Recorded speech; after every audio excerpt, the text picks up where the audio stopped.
Assalamualaikum warahmatullahi wabarakatuh. Waalaikumsalam warahmatullahi wabarakatuh. Selamat siang anak-anak. Iya, Bu. Apa kabar kalian hari ini? Alhamdulillah. Alhamdulillah baik.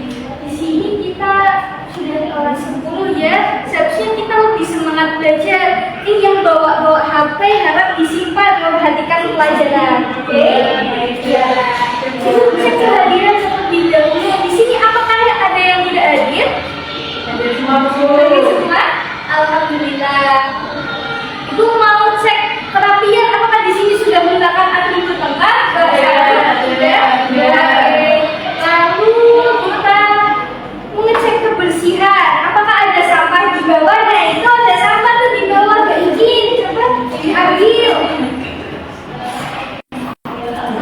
Ya, pintar. Dan semoga kita pembelajaran berjalan dengan lancar. Kita awali dengan berdoa terlebih dahulu dengan mengucapkan Bismillahirrahmanirrahim.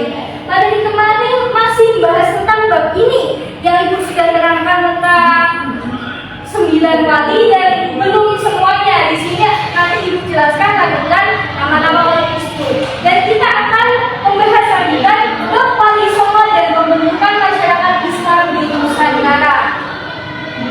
Ibu mau tanya nih, menurut kalian mengapa sih Islam berkembang pesat di Nusantara tanpa adanya peperangan yang besar? Menurut bagian kenapa? Karena Islam masuk ke Indonesia dengan cara apa?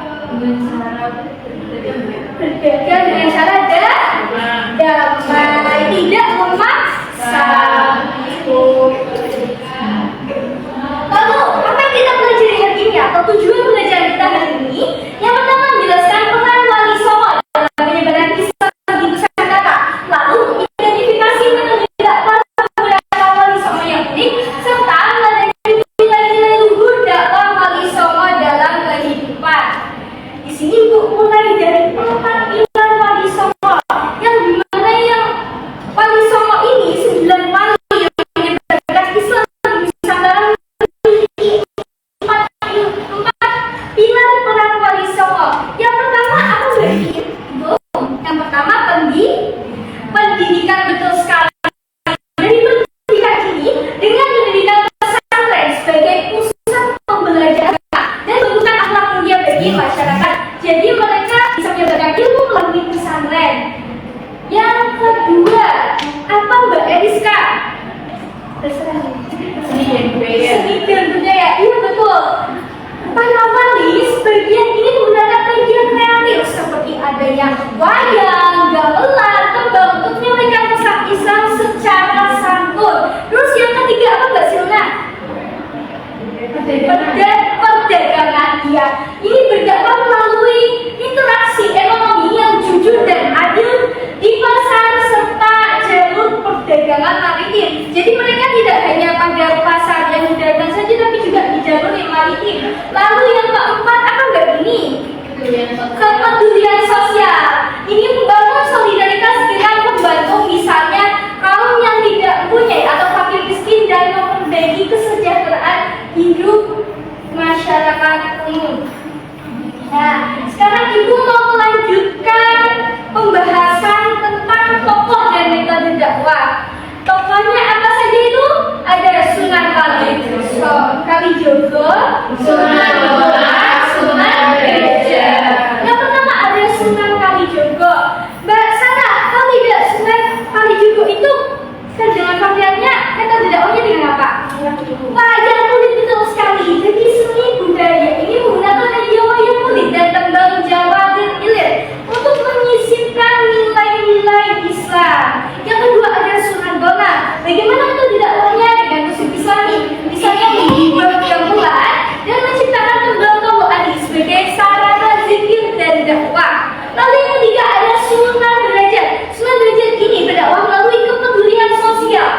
lagi ada game interaktif.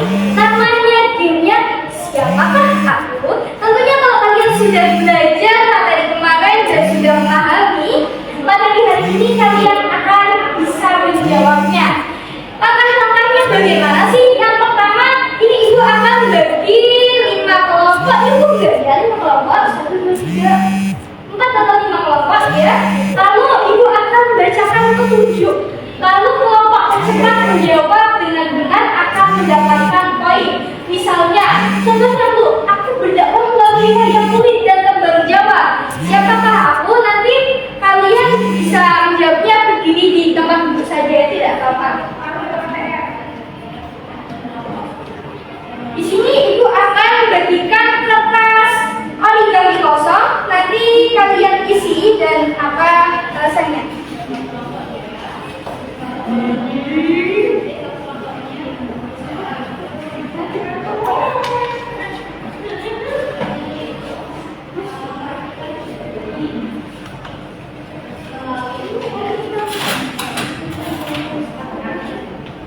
Oke, sudah siap semuanya?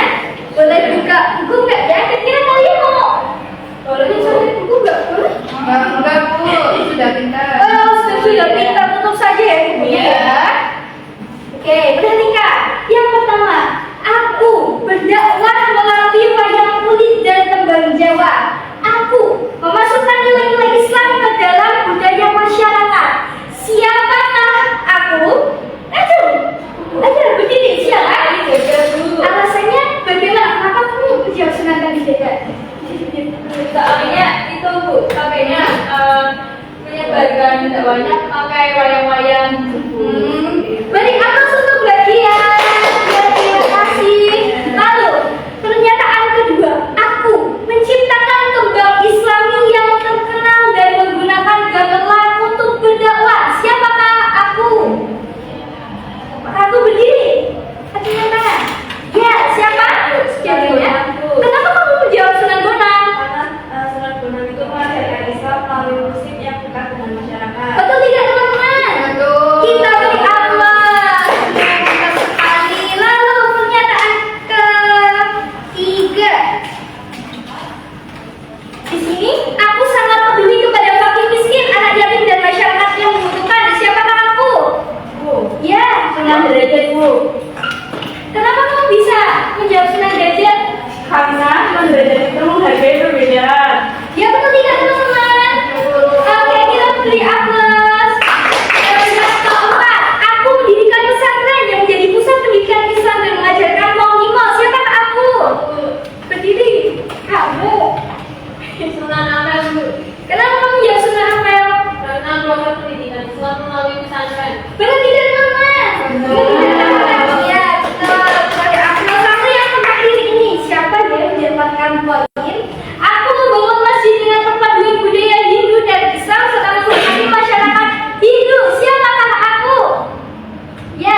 bisa saja lewat media sosial yang kalian punya. Lalu setelah itu kita berdoa membaca surah Al-Asr bersama-sama. Yuk, bismillah.